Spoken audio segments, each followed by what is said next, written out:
Hey everyone, happy holidays. I wanted to leave a quick message here wearing my Crushing It blood drive shirt. Maybe see it says that. Um, I give blood frequently to help those in need and have for 40 years or so. And they gave me this uh, funny looking t-shirt that I don't dare wear in public, but it's great around the house. Um, but I wanted to just share with you this message and the message of other people out there who are suffering and who are still somehow making their voices heard. And this season has been very, very difficult for a lot of people. It's been difficult for me. I've spent a lot of time on this channel neglecting my book, but spending the majority of my time working on just surviving, like a lot of people do. Not necessarily thriving, but just surviving mentally, emotionally, psychologically. Um, the general public has no idea about what people go through um, when they have been convicted unjustly of a crime. That's part of what I've tried to do with ICAC Unpacked. I've taken on a number of issues in addition to the Internet Crimes Against Children Task Force directly, but companion and ancillary issues along the way. I wanted to start out basically not really talking about my part, but to say that I'm just a drop in the bucket. Like a lot of you feel like maybe sometimes your decisions and your work and your stressing out and your crying out is not being heard, and I understand that very, very well. You would think that by now some people would come and try to make sure that your message is heard and they would lift it up and they would, you know, work on this because American people love um, to to lift up the underdog. But there's a lot of underdogs and there's a lot of pressure and there's a lot of competition for that attention. And I just want to give you some encouragement this season to let your voices be heard. Some of you let it be heard in, by direct, you know, phone calls and emails and reaching out with other people and working together as much as you can to try to make a difference. Others of you do it through your art and poetry. We have the Prison Journalism Project, where people who are incarcerated are starting to reach out a little bit more, and they are making their own views known. But I want to share with you real quick something I got in the mail about 10 days ago that illustrates this point. I'm going to show this up here. I think you can see it if I pull it back a little bit. It says Season's Greetings, and you can clearly see this is a card that someone made. The gentleman who illustrated this, I do not know, but this is sent to me by my friend Dennis. I won't give his last name, but he's an elderly man with whom I was in jail. A couple of us in Virginia were in jail with him, and if they're listening to this, they will know Dennis Z. I used to play cards with him and with a bunch of other guys in there. And this is what he writes. This is an illustrated, as you can see, lots of colors. If you only knew how complicated it is to get something as simple as a colored pen or a pencil or even to heat water sometimes, and the ingenuity that people incarcerated go through, you would feel a lot better about what you're going through on the outside, because as bad as it is sometimes out here, it's monstrously worse within the walls of the forgotten. And this is what he writes. I want to read it to you. Dear Michael, hope you have a joyous and very happy holiday season. I don't know if I mentioned that I'm in the prison's veterans pod and also home of the Tiger team, mostly Hispanics. Here is less drugs. He meant fewer drugs and violence than in other pods. No pod has no drugs and violence. So they all have some kind of drug use and violence, and I've seen both firsthand um, and been subjected to the latter violence. We have a number of talented people here, including my friend Bobby, who did this card. Thank you for your efforts to reform the prison system, i.e., help people get out who don't need to be here, or at least get the health care they need and some correction versus incarceration. Take care, Dennis. And he has this beautiful graphic on the inside that a talented person, Bobby, whom I do not know, did. This is just one of the people that we help. And I'm not doing this to highlight me. Please understand, many of you I know do this sort of thing.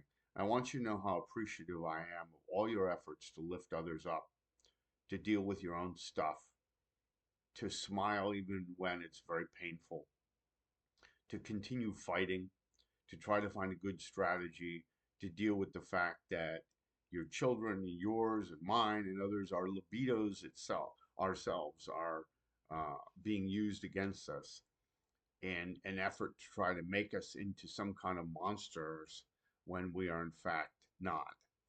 And this has been a very, very challenging last few years. And some of you have been in this fight for a long time, um, and some of you have just joined it. And take it from somebody who's been taking on advocacy issues for a long time. I started when I was 13.